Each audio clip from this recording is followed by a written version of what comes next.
ยานวัดเฉลิมพระเกียรติ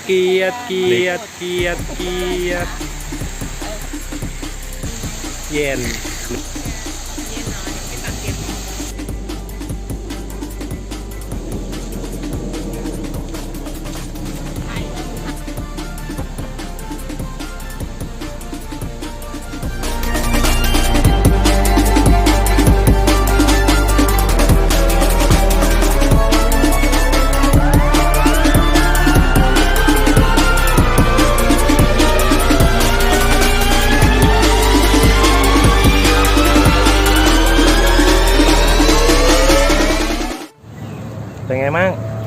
เป็นไงมั่งเหนื่อย